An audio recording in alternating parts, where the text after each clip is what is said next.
FDI लाए हैं हम लोग, एफडीआई। अगर पूरे देश का हम एफडीआई देखें तो उत्तर प्रदेश को कितना एफडीआई मिला है? सभापति महोदय, अगर 1% से ज्यादा भी एफडीआई उत्तर प्रदेश को मिला हो तो बताइएगा आप। देश के वीर नौजवान थे, 4 परमवीर चक्र विजेता हुए, उसमें से 2 कैप्टन विक्रम बत्रा और सूबेदार संजय कुमार हिमाचल प्रदेश से हुए। और मैं कहता हूं, जी हां, जो लंबे समय से मांग थी 1 रैंक 1 पेंशन की, किसी सरकार ने पूरी नहीं की, वो नरेंद्र मोदी जी की सरकार ने यहां पर पूरी की। कोई कल्पना कर सकता है कि नया एक्सप्रेस वे बना हो जिसका प्रधानमंत्री जी ने उद्घाटन किया हो, वो आज रिपेयर मांग रहा हो? और जो अग्निवीर वाली नौकरी है, सभापति महोदय, कोई भी नौजवान जो फौज के लिए तैयारी करता है वो कभी स्वीकार नहीं कर सकता। सरकार खुद स्वीकार करती है स्कीम ठीक नहीं है, तभी वो अपनी अपनी सरकारों से कह रहे हैं कि अग्निवीर वाले जो लौट करके आएंगे उन्हें कोटा दीजिए, आप नौकरी दीजिए। ठीक है, नहीं ठीक है। बीजेपी मुख्यालय पे चौकीदार केवल मिलिट्री स्कूल गए हैं। मैं आज भी टेरिटोरियल आर्मी के 124 रेजिमेंट में कैप्टन के रैंक पे अपनी सेवाएं दे रहा हूं। अखिलेश जी केवल ज्ञान मत बांटिए, राहुल गांधी जी के साथ बैठकर अब वहां बुलाने का झूठ बोलने की आपको आदत पड़ गई है। कहाँ है चेल, जानते हैं आप कहाँ हैं? कभी गए हो उस मिलिट्री स्कूल में? मैं खुद मिलिट्री स्कूल का पढ़ा हूं। और आप परमवीर चक्र की बात कर रहे हो तो हम भी तमाम नाम गिना सकते हैं कितने परमवीर चक्र प्रदेश से जब से हारे हैं तब से कोई नमस्कार नहीं कर रहा है। तकलीफ वो है आपको। और कहता हूं, अखिलेश यादव जी सुन ले, अग्निवीर में 100% एम्प्लॉयमेंट की गारंटी है और रहेगी। हम आपका दर्द चेहरे से पढ़ते हैं। अच्छा, दर्द मैं बताता हूं, दर्द मैं बताता हूं कि आपने मुझे बजट 2024-2025 में बोलने का मुझे मौका दिया है। इस सरकार का लगातार ये 11वां बजट है। 11वें बजट के बाद भी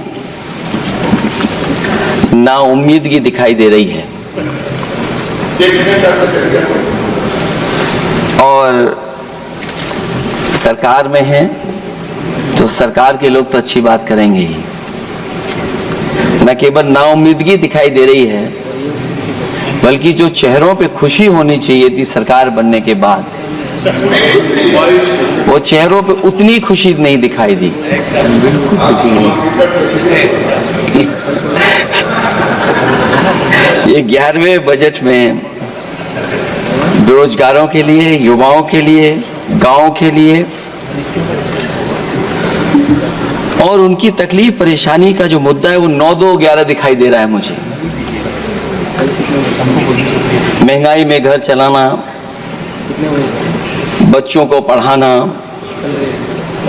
और घर के बड़े बुजुर्गों की दवा इलाज से लेकर के महंगाई का जो सामना करना पड़ रहा है, ये बातें परिवार वाले बखूबी जानते हैं।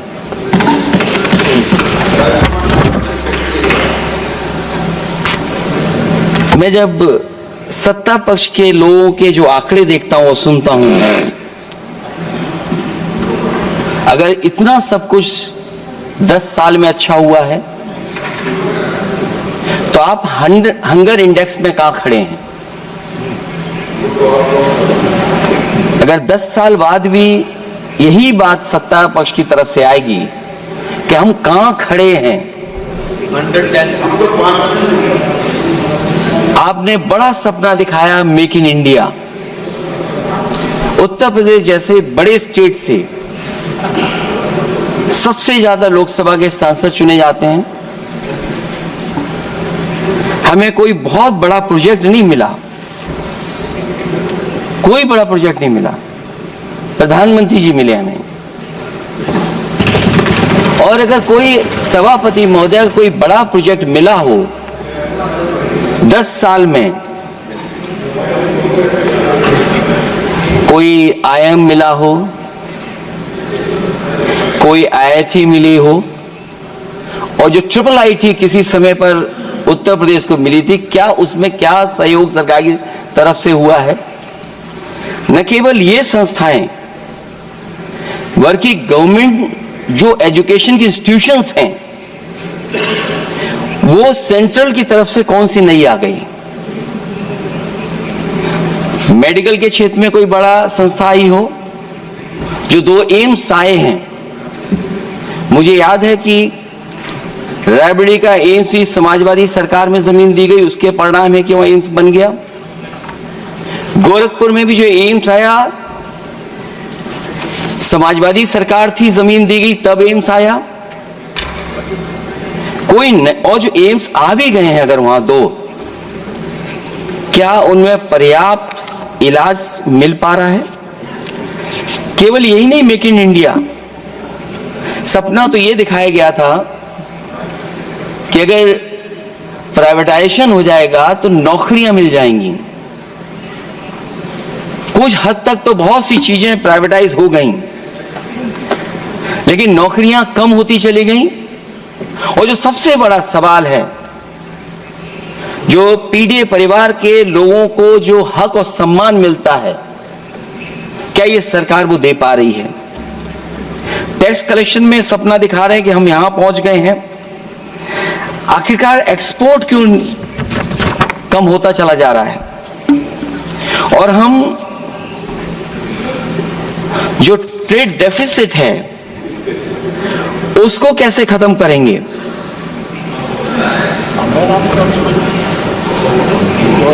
दस साल में अगर हम वहीं के वहीं खड़े हैं और कोई ऐसा कुछ न दिख रहा हो, और परिणाम जो रिजल्ट आए हैं यूपी के, उसमें दिखाई दे रहा है कि आपने कितना काम किया है। सभापति महोदय, अगर ये सब कुछ अच्छा किया होता तो क्या परिणाम ऐसे आए होते? जहां हारे ही नहीं हैं आप, सीटें ही कम नहीं हुई हैं। देश के प्रधानमंत्री जी भी वोट से हारे हैं, वोट से हारे हैं। जो कभी 5 लाख तक जीतना था जिन्हें, या 10 का टारगेट बनाया था, कितने से जीते? तो कम से कम इन चीजों को तो देखें। मैं जब सुनता हूं सत्तापक्ष लोगों को तो मुझे वो लाइनें याद आ जाती कि वो झूठ बोल रहा था, बड़े सलीके से मैं एतवार न करता तो और क्या करता।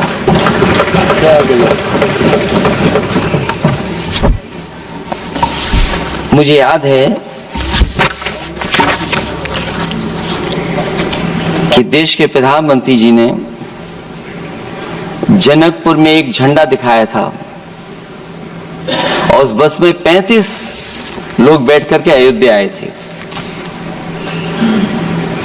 सभापति महोदय, उस समय भी मैंने मांग की थी कि जहां से जनकपुर से यात्रा शुरू हो रही है और अयोध्या तक बस से लोग आएंगे तो पता नहीं कितने घंटों में आएंगे। मैंने मांग की थी कि वहां से लेकर के अयोध्या तक एक्सप्रेस वे बनना चाहिए, कि कम से कम जो जनकपुर से आए और अयोध्या दर्शन करने आ रहे हैं और बस से आ रहे हैं, कम से कम उनकी तकलीफ परेशानी तो कम होती। जो आप कहते हैं कि एफडीआई बहुत आया है, मैं अभी सुन रहा था, कहा कि टेलीफोन बनने लगे। टेलीफोन बन नहीं रहे हैं, मोबाइल बन नहीं रहे हैं। वो समाजवादी पार्टी के समय पर नोएडा में जो इंडस्ट्रियल पॉलिसी थी, इलेक्ट्रॉनिक पॉलिसी थी, उसके तहत आई थी। वो इंडस्ट्री जितनी आई है उस समय उस पॉलिसी के तहत आई और बन नहीं रहा है, मेक इन इंडिया नहीं हो रहा है। लेकिन जमीन किसने दी है? जमीन किसने दी थी उन लोगों को? बिना जमीन पर हवा में बना दो तो मैं आपका धन्यवाद दूंगा। उस पॉलिसी के तहत वो झूठ बोल रहा था बड़े सलीके से। आप कह रहे हैं कि एफडीआई लाए हैं हम लोग। एफडीआई, अगर पूरे देश का हम एफडीआई देखें तो उत्तर प्रदेश को कितना एफडीआई मिला है? सभापति महोदय, अगर 1% से ज्यादा भी एफडीआई उत्तर प्रदेश को मिला हो तो बताइएगा आप। जो प्रोजेक्ट डिले हो रहे हैं, जिसकी वजह से कॉस्ट ओवररन हो रही है, उसका जिम्मेदार सभापति महोदय कौन है? डबल इंजन की सरकार है। लखनऊ में भी सरकार आपकी है, दिल्ली में भी सरकार आपकी है। आखिरकार ऐसा क्यों हो रहा है? और आज ही जब सदन में सभापति महोदय हम लोग आए हैं तो एक और रेल एक्सीडेंट की खबर सुनी है। जब से ये सरकार आई है, रेल एक्सीडेंट्स और पेपर लीक में कंपटीशन चल रहा है कि कौन आगे जाएगा।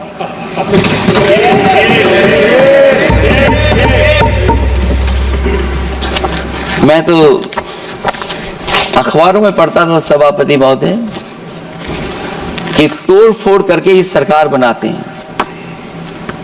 अभी एक सदस्य पिछली बार वो तोड़ फोड़ कर करके शायरी भी बनाने लगे हैं। जो प्रोजेक्ट और जिस प्रोजेक्ट के लिए प्रधानमंत्री जी एयरफोर्स का सबसे बड़ा हवाई जहाज हरकुलिस विमान लेकर के आए थे और वो सड़क पर उतरे थे, वो एक्सप्रेस वे पर उतरे थे। मैं समझता हूं सभापति महोदय, यहां जितने माननीय सदस्य हैं सबने देखा होगा और सबने निर्देश के अनुसार उस पर ट्वीट भी किया होगा। वो जो एक्सप्रेस वे अगर किसी ने बनाया था सभापति महोदय, जो डिजाइन, टेक्नोलॉजी का पार्ट, अलाइनमेंट, वो समाजवादियों की देन थी, वो आपकी देन नहीं थी। ये बात मैं इसलिए कह रहा हूं सभापति महोदय क्योंकि इस बजट में सरकार चलाने के लिए आपने पैकेज दिया है। हमें कोई नाराजगी नहीं है पैकेज देने की, आप पैकेज और दीजिए। लेकिन अगर आप बक्सर से भागलपुर एक्सप्रेस वे बना रहे हैं तो आप उत्तर प्रदेश की पूर्वांचल एक्सप्रेस वे को क्यों नहीं जोड़ रहे हैं? और मैं तो कहूंगा आपसे कि केवल अगर आप 25 किलोमीटर जोड़ देंगे, जहां पूर्वांचल एक्सप्रेस वे रुक गया था, केवल 25 किलोमीटर आप जोड़ देंगे तो दूसरे काम को अपना जो बनाते हैं, आप ये कह पाएंगे कि दिल्ली से लेकर के आपने भागलपुर तक एक्सप्रेस वे दिया है। हाँ जी, वो अभी से नहीं, बहुत पहले से बन रहा है। बहुत पहले से बन रहा है। मैं ये नहीं कहना चाहता कि क्या दिया आपने, मैं ये कहता हूं कि अगर आप बक्सर से भागलपुर एक्सप्रेस वे दे रहे हैं केवल बिहार के लोगों को खुश करने के लिए, मैं उससे सहमत हूं कि आप बिहार की तरक्की के लिए एक्सप्रेस वे दें, लेकिन जो पखनपुरा, जो आखिरी गांव है जहां पर छूट गया है, वहां से आप क्यों नहीं जोड़ रहे हैं? और हमारे स्टेट के लिए आप कोई नया एक्सप्रेस वे क्यों नहीं दे रहे हैं? आप हमारे लिए क्यों नहीं दे रहे हैं एक नया एक्सप्रेस वे? आप दिल्ली के बजट से दे रहे हैं, आप यूपी अपने बजट से बना रहा है। आप बताइए कोई यूपी को आपने एक्सप्रेस वे दिया हो? कोई एक्सप्रेस वे नहीं दिया। और मैं तो कहूंगा, और याद दिलाइएगा अपनी सरकार को, एक बुंदेलखंड एक्सप्रेस वे बना था, अभी अभी बताएंगे आपको उसका भी। सभापति महोदय, एक बुंदेलखंड एक्सप्रेस वे दिया सरकार ने, उत्तर प्रदेश सरकार ने, वो दिल्ली के बजट का नहीं है। मैं मांग कर रहा हूं कि दिल्ली के बजट से कोई एक्सप्रेस वे मिलना चाहिए। जो बुंदेलखंड एक्सप्रेस वे दिया, प्रधानमंत्री जी उद्घाटन कर करके वापस लौटे। अब रिपेयर का पैसा कौन देगा? वो आज भी रिपेयर मांग रहा है। सभापति महोदय, कोई कल्पना कर सकता है कि नया एक्सप्रेस वे बना हो जिसका प्रधानमंत्री जी ने उद्घाटन किया हो, वो आज रिपेयर मांग रहा हो?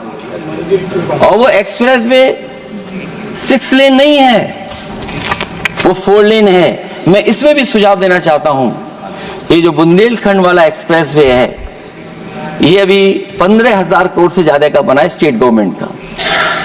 इसको मुनाफा नहीं हो रहा, टोल कलेक्शन नहीं है बहुत ज्यादा।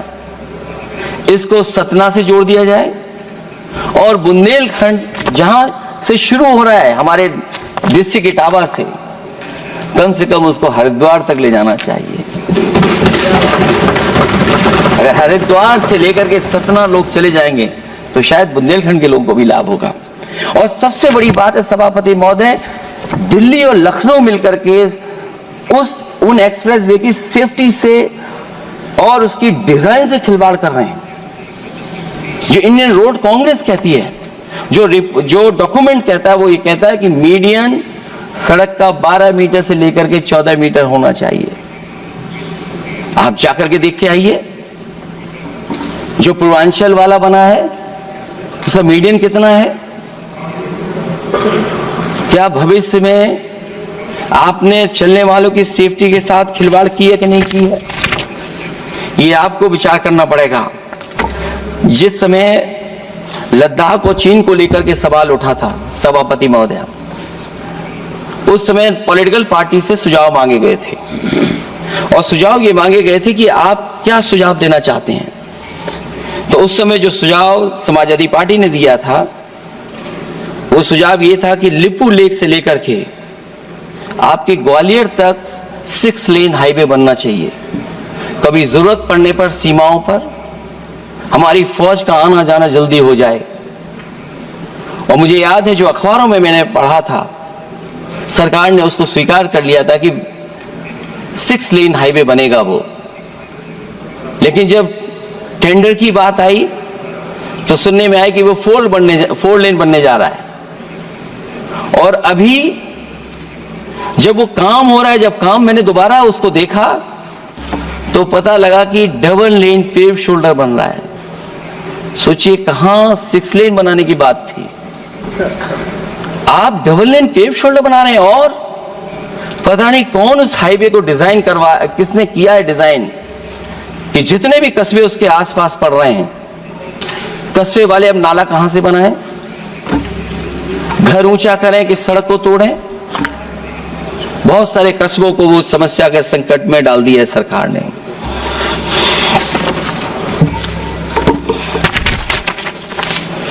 जो सरकार मंचों से ये कहती थी कि हम किसानों की आय दोगुनी कर देंगे, आज तो 11 साल हो गए सरकार को। किसान की आय दोगुनी हो गई क्या सरकार बताए? और अभी मैं बहुत सारे माननीय सदस्यों को जब सुनता हूं तो वो कहते हैं कि हम एमएसपी दे रहे हैं।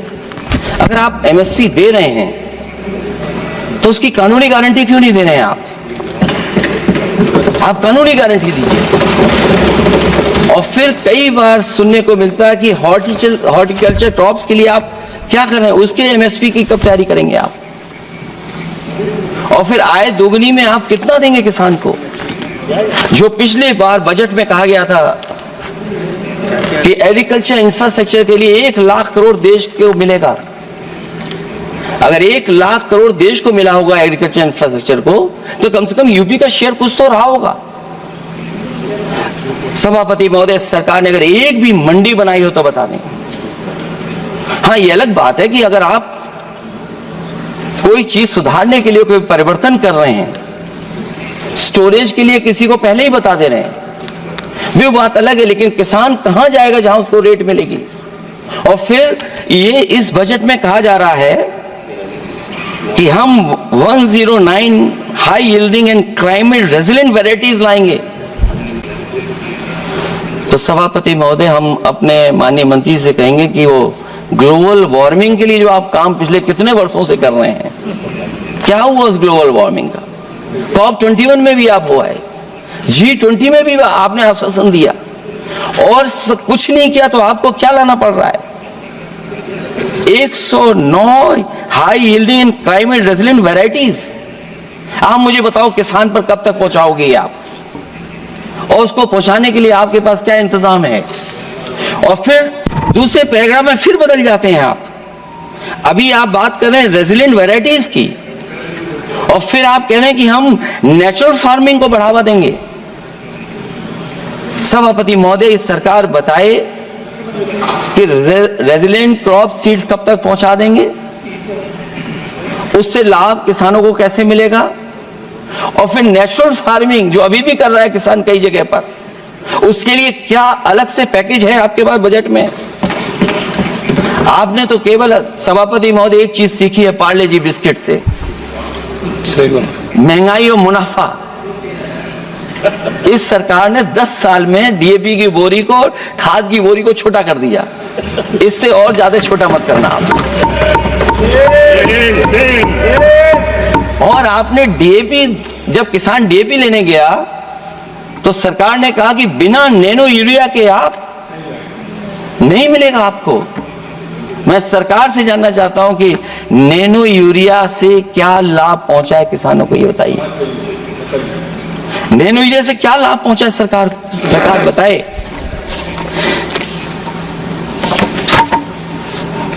हमारे यहां बड़े बड़े आयोजन हुए सभापति महोदय, इन्वेस्टमेंट मीट के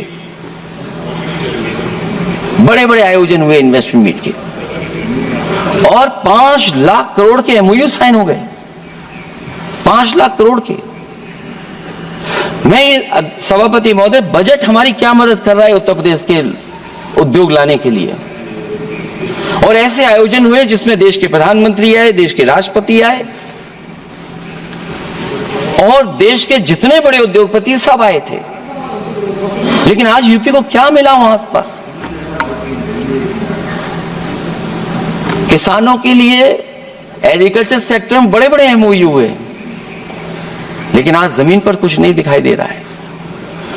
मुझे याद है समाजवादी सरकार में, क्योंकि देश का सबसे ज्यादा उत्पादन दूध का अगर कहीं हो रहा है तो उत्तर प्रदेश में हो रहा है, और उस उत्पादन को बढ़ावा देने के लिए और इन्वेस्टमेंट लाने के लिए उस समय की सरकार ने फैसला लिया कि अगर बाहर से भी कोई डेयरी या डेयरी प्लांट लगाना चाहेगा तो उसमें सरकार सहयोग करेगी। और परिणाम यह हुआ कि गुजरात की 3 अमूल प्लांट लग गए यूपी में। तो मैंने उद्घाटन किए, एक डेयरी से हुआ तो देश के प्रधानमंत्री जी ने किया। लेकिन उसके बाद कोई नया प्लांट आया हो तो बता दें। जो अमूल से पुरानी संस्था है, क्या उसका सहयोग कुछ करेंगे आप लोग? क्या आप पराग का सहयोग करेंगे कुछ? न केवल दूध उत्पादन में उत्तर प्रदेश आगे है, बल्कि चीनी में और गन्ने की पैदावार में भी कभी आगे कभी पीछे होता है। किसानों को भरोसा दिलाया गया था कि उनकी भी आय 2 गुनी हो जाएगी, उनको भी बहुत सुविधाएं दी जाएंगी, बिजली फ्री दी जाएगी। सभापति महोदया, उन्हें फ्री बिजली नहीं दी सरकार। यह आश्वासन था आपका। और आज अगर उत्तर प्रदेश पिछड़ इसलिए रहा है क्योंकि सबसे महंगी बिजली अगर कहीं कोई पा रहा है तो उत्तर प्रदेश पा रहा है। और मुझे याद है, क्योंकि बात ये मुझे इसलिए कहना चाहिए, बीजेपी के एक विधायक जो सबसे बुजुर्ग थे, वो देश के प्रधानमंत्री जी के क्षेत्र में बिजली 24 घंटे आए, उसके लिए वो धरने पे बैठ गए थे। वहां के अधिकारियों ने कहा कि बुजुर्ग हैं, इनका स्वास्थ्य बेहतर नहीं है, इनका धरना आप उठवा दीजिए। मैंने सभापति महोदय उनको बुलाया, मैंने उनकी बात सुनी। उन्होंने कहा कि प्रधानमंत्री जी के क्षेत्र में 24 घंटे बिजली होनी चाहिए। उसी दिन मैंने फैसला ले लिया कि प्रधानमंत्री के क्षेत्र में 24 घंटे रहेगी बिजली। और मैंने उससे मांग की सभापति महोदय कि उत्तर प्रदेश देश के प्रधानमंत्री को बनाने में सबसे बड़ा सहयोग किया है, इसका कम से कम बिजली का कोटा तो बढ़ जाए यूपी का। वो 8 साल हो गए, उत्तर प्रदेश ने देश के प्रधानमंत्री को तो दे दिया, लेकिन अभी तक बिजली का कोटा नहीं बढ़ा। हमें उम्मीद है 11 शुभ होता है, इस 11वें बजट में कुछ तो सुविधाएं ऐसी उत्तर प्रदेश को दी जाएंगी जिससे वहां के लोगों को लाभ पहुंचे, मदद पहुंचे।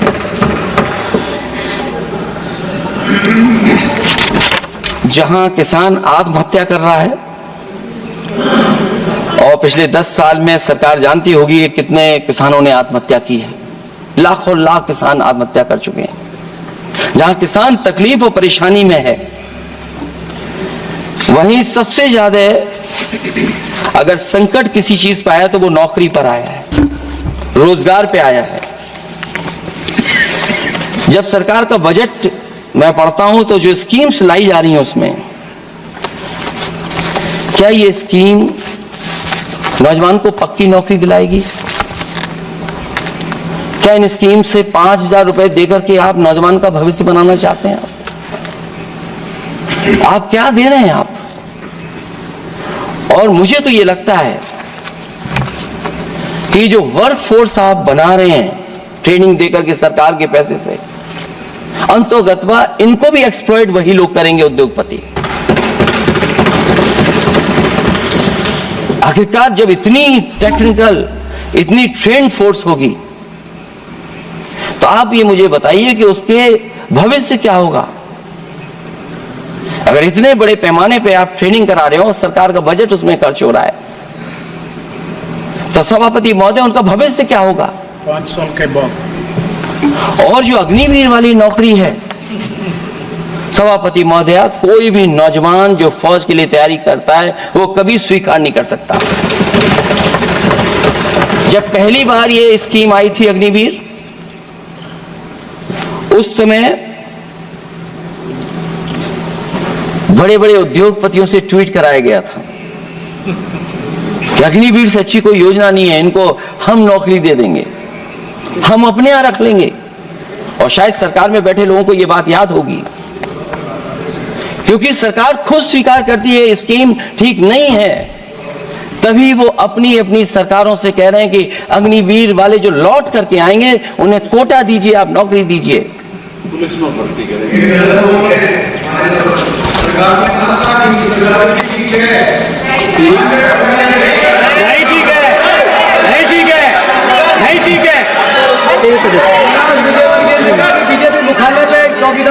सभापति महोदय, मैं बैठ जाता हूं, आप खड़े होकर के कह दीजिए अग्निवीर व्यवस्था अच्छी है। मैं इस सभा में खड़े होकर कहता हूं, उस राज्य से तो हिमाचल प्रदेश से जिसने पहला परमवीर चक्र विजेता मेजर सोमनाथ शर्मा दिए, कारगिल के युद्ध में सबसे ज्यादा शहीद होने वाले हिमाचल प्रदेश के वीर नौजवान थे। 4 परमवीर चक्र विजेता हुए, उसमें से 2 कैप्टन विक्रम बत्रा और सूबेदार संजय कुमार हिमाचल प्रदेश से हुए। और मैं कहता हूं, जी हां, जो लंबे समय से मांग थी 1 रैंक 1 पेंशन की, किसी सरकार ने पूरी नहीं की, वो नरेंद्र मोदी जी की सरकार ने यहां पर पूरी की है। और मैं एक बात और कहता हूं, अखिलेश यादव जी सुन ले, अग्निवीर में 100% एम्प्लॉयमेंट की गारंटी है और रहेगी। माननीय सदस्य साहब अपनी बात। सभापति महोदय, जो मैंने बहुत छोटा सवाल पूछा था, मैं दूसरी बात कहता हूं, अगर ये जो बात आप कह रहे हो, तो आपको जरूरत क्यों पड़ रही कि आपको उत्तर प्रदेश में और प्रदेशों में कोटा देना पड़ रहा है 10%? सभापति महोदय, बैठिए।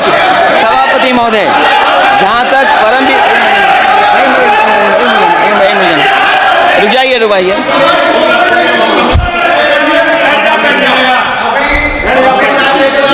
अरे सुनने दो। माननीय सदस्य आप अपनी सभापति महोदय, चैल जानते हैं आप कहाँ हैं? चैल जानते हैं आप कहाँ हैं? कभी गए हो उस मिलिट्री स्कूल में? मैं खुद मिलिट्री स्कूल का पढ़ा हूँ। और आप परमवीर चक्र की बात कर रहे हो, तो हम भी तमाम नाम गिना सकते हैं। माननीय सदस्य से मैं आग्रह कर रही हूँ, आपस में चर्चा न करें। माननीय सदस्य, आप बजट पर बात सभापति महोदय, सभापति महोदय, जी 1 मिनट से भी कम, मैं आपके सामने कहना चाहता हूं, ये तो केवल मिलिट्री स्कूल गए हैं। मैं आज भी टेरिटोरियल आर्मी के 124 रेजिमेंट में कैप्टन के रैंक पे अपनी सेवाएं दे रहा हूं। अखिलेश जी, केवल ज्ञान मत बांटिए, राहुल गांधी जी के साथ बैठकर अब वहां बुलाने का झूठ बोलने की आपको आदत पड़ गई है। प्लीज बैठिए, प्लीज। माननीय सदस्य से मैं आग्रह कर रही हूँ, आप अपनी बजट पर चर्चा करें। सभापति और भी महोदय, आपका समय भी पूरा हो गया है, मैं प्लीज कंप्लीट करिए। सभापति महोदय, मैं इसलिए नहीं कह रहा, मैं क्या बात कहना चाहता हूँ, शायद मंत्री जी नहीं रहे इसलिए तकलीफ परेशानी ज्यादा है। और आप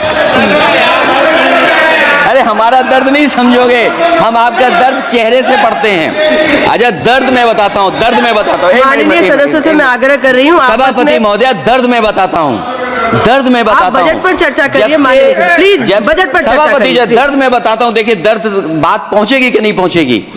सभापति महोदय, उत्तर प्रदेश से जब से हारे हैं तब से कोई नमस्कार नहीं कर रहा है। तकलीफ वो है आपको।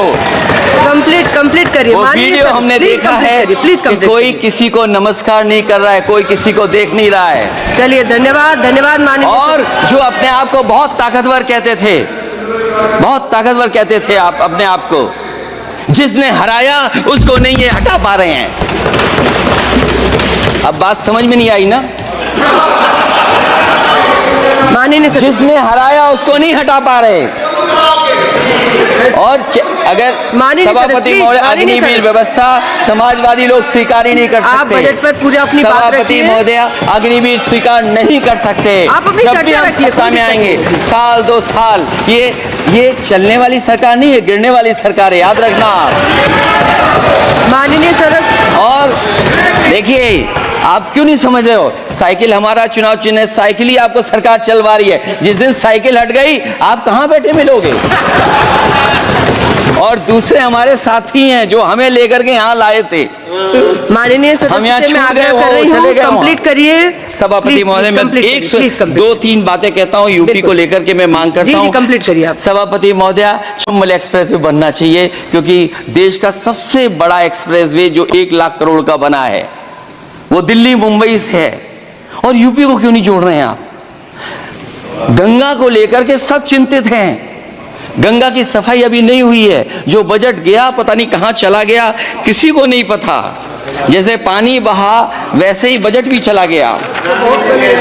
दूसरा, क्योंकि मंत्री जी बैठे हैं, वो जानते होंगे मंत्री जी कि देश की सबसे अच्छी लाइन सफारी बनी है इटावा में। और उस लाइन सफारी को बनाने में हम लोगों को बहुत समय लगा, क्योंकि एक लाइन सफारी, एनिमल सफारी अगर बननी हो उसको बनाने में बहुत टाइम लगता है, बहुत जगह से परमिशंस लेनी पड़ती हैं। हम लोगों को परमिशंस नहीं मिली। और क्योंकि वो प्रोजेक्ट अच्छा है, एशियाटिक लाइन्स की ब्रीडिंग शुरू हो गई वहाँ पर। ये सरकार इसलिए नहीं शुरू करना चाहती है क्योंकि वो समाजवादियों ने बनाई है। पहली बार देश में एशियाटिक लाइन्स पैदा हो रहे हैं। नहीं, वहां पर इटावा में पहली बार हो रहे हैं। और वो इसलिए नहीं शुरू कर रहे हैं। और वो शेर मैं बता दूं आपको, शेर आया था कि कोई और आया था, वो कहानी में नहीं पढ़ूंगा यहाँ पर। फिर मैं बोल दूंगा तो फिर कहोगे कि क्या बोल दिया मैंने, इसलिए मत बुलवाइए तो ही अच्छा है। ये कुछ तो धन्यवाद माननीय सदस्य, धन्यवाद। कुछ मत बुलवाइए मुझसे। सभापति महोदय, मैं ये कहना चाहता हूं कि लाइन सफारी, एनिमल सफारी उस क्षेत्र की, यूपी की प्राइड है वो, कि पहली बार ब्रीडिंग सेंटर एशियाटिक वहां पर बन गया है।